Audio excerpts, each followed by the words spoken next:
नमस्कार दोस्तों, एक बार फिर से आपके अपने YouTube चैनल पीएम के न्यूज़ पे बहुत बहुत स्वागत करता हूं। दोस्तों, सरकारी एवं निजी बैंकों द्वारा इन दिनों अपने ग्राहकों को कई सुविधाएं प्रदान की जा रही है। ऑनलाइन ट्रांजैक्शन से लेकर अन्य सुविधाओं तक बैंकों द्वारा अलग अलग चार्जेस भी वसूले जाते हैं।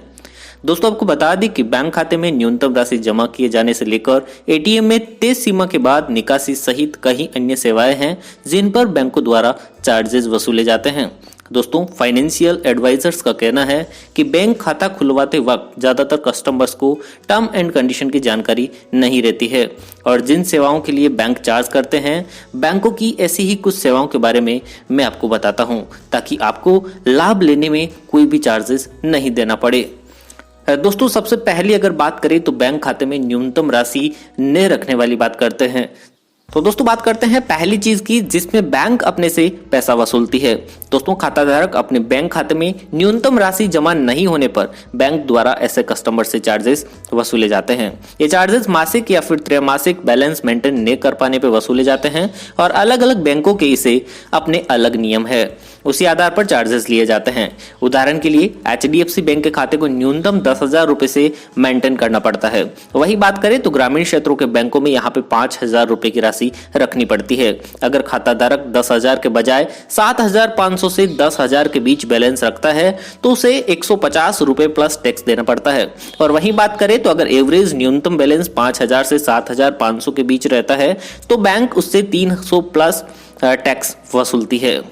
अब बात करते हैं दूसरे तरीके की जिससे बैंक अपने से पैसा वसूलता है। वो है आमतौर पर ये फीस कस्टमर किस तरह से बचत खाता और कौन सा डेबिट कार्ड इस्तेमाल कर रहा है उस पर निर्भर करता है। आपके डेबिट कार्ड में बैंक जितने ज्यादा फीचर्स देगी उतना ही ज्यादा डेबिट कार्ड की फीस होगी।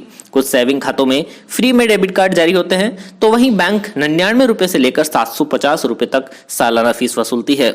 और वही बात करें तीसरे चार्जेस की तो मनी ट्रांसफर चार्जेस यानी कि IMPS, नेफ्ट और RTGS के चार्जेस बैंक अपने हिसाब से निर्धारित करती है। हालांकि सरकार ने कुछ महीने पहले नेफ्ट RTGS पर लगने वाले ऑनलाइन शुल्क को हटाया था और RTGS के चार्जेस 5 रुपए से 50 रुपए प्लस GST है। वहीं IMPS की बात करें तो फीस रेंज 1 रुपए से 15 रुपए तक रहती है। तो दोस्तों, बात करते हैं अगले चार्जेस के बारे में जिसमें ATM ट्रांजैक्शन चार्जेस होता है। आमतौर पर बैंक अपने ग्राहकों के लिए 5 ATM ट्रांजैक्शन प्रति महीना मुफ्त रखती है और इसके अलावा अन्य बैंकों में ये 3 बार भी फ्री रहती है। अगर कोई कस्टमर लिमिट को क्रॉस करता है तो उसे हर निकासी पर 20 रुपए से लेकर 50 रुपए तक का चार्ज देना पड़ता है। ये बैंक दर अलग अलग हो सकती है। वही बात करें तो डुप्लीकेट स्टेटमेंट चार्जेस बैंकों द्वारा अपने ग्राहकों के टैक्स फाइलिंग के लिए साल में एक बार अकाउंट स्टेटमेंट उपलब्ध कराया जाता है और इसके अलावा अगर कोई ग्राहक अपने बैंक से कोई डुप्लीकेट अकाउंट स्टेटमेंट चाहता है तो उसे 50 रुपए से लेकर 100 रुपए तक चार्ज चुकाना पड़ता है। अलग अलग बैंकों ने इसे अलग अलग अपने हिसाब से राशि तय कर रखी है। दोस्तों, अगले चार्जेस की बात करें तो ECS ट्रांजैक्शन का फेल होना।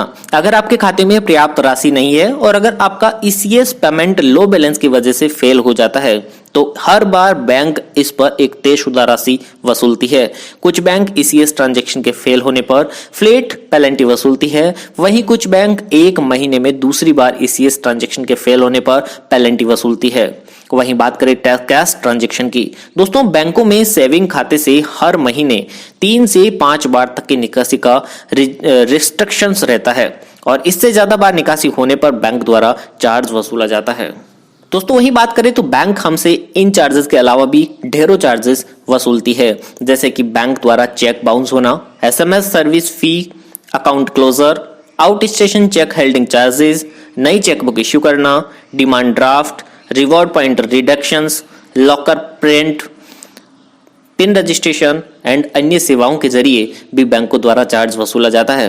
ये सभी चार्जेस अलग अलग बैंकों के हिसाब से अलग अलग रहते हैं। दोस्तों, अगर आपको ये जानकारी बहुत ज्यादा यूजफुल लगी हो तो वीडियो को लाइक और चैनल को सब्सक्राइब करना भूलिएगा मत। और इसी टाइप की बेहतरीन जानकारी पाने के लिए हमारे PM के न्यूज YouTube चैनल को ऑलवेज सब्सक्राइब कर दीजिएगा, बेल आइकन को प्रेस कर दीजिएगा ताकि हर एक नोटिफिकेशन आप तक सबसे पहले पहुंच सके। धन्यवाद।